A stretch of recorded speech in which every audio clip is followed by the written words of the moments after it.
In this week's Java with Jamie, I didn't realize how much a mug would mean to Claude Brooks' life story. The child actor turned producer may be best known for his Snoop Dogg Kids Hits, but his coffee cup collection reveals his complete journey.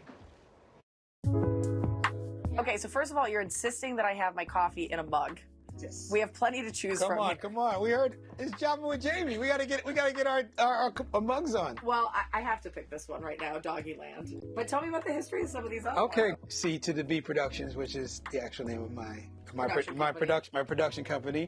This one here is Homeroom. This one here is Hits, was a show that was on UPN, and Lyricist Lounge. Oh yeah, that was big. This was on MTV, and it says it on the back here too, MTV. And that's actually how I met Snoop Dogg. Brooks and Snoop are co-creators of the hit children's series Doggy Land. Doggy Land, yeah! Wow. An animated show with Snoop as Bow Wizzle, using hip-hop to teach social, emotional, and cognitive skills. You think about it.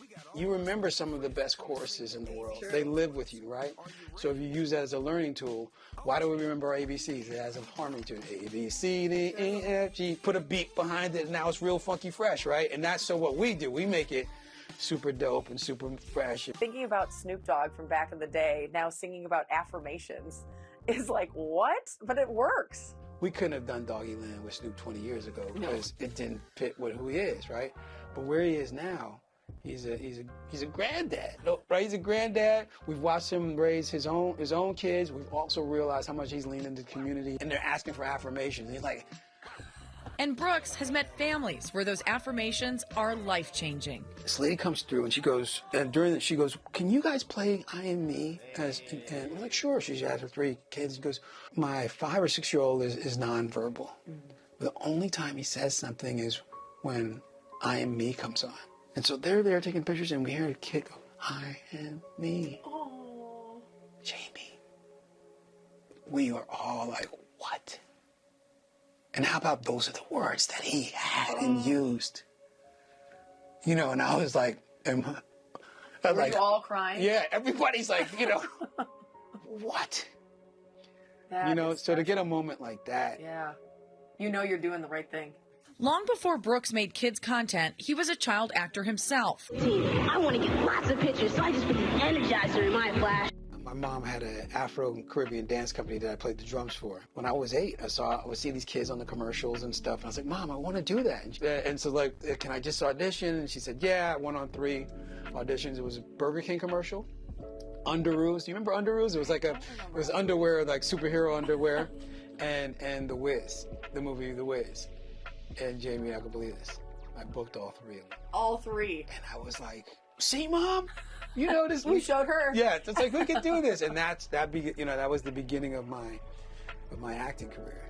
From commercials to sitcoms like The Cosby Show, Brooks grew up on screen, even putting himself through private school. But first, he had to convince Mom. And she goes, "Well, if you're going to do this now, you're going to have to get a tutor / also go to a school that works around your schedule." And so she agreed, and I had to get emancipated to do this. Wow. Yeah, so she was already like, "Look, I've instilled enough in you to know right from wrong, so I believe that you can do it." His ambition soon grew beyond acting.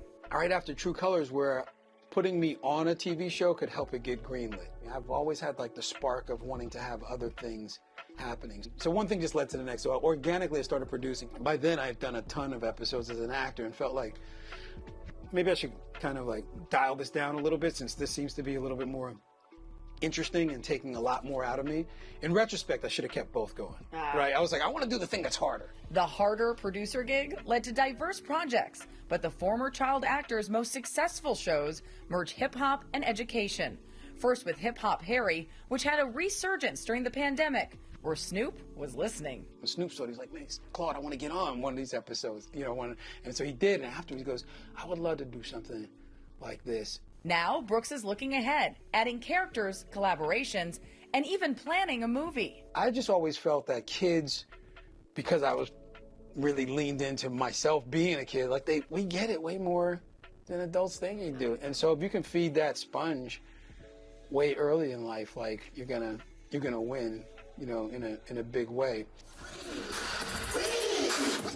I think he's so spot on with that last point of that kids know a lot more. And by the way, his daughter, you can actually hear her in a number of the Doggyland songs because she sings. So she's gotten into it. And I love how he speaks about the women in his life. He loves being a dad to his daughter. He loves his wife. I got to meet his wife that day. And Wonderful. He credits his mom for his success. I love all of this. And those characters do look like a ton of fun.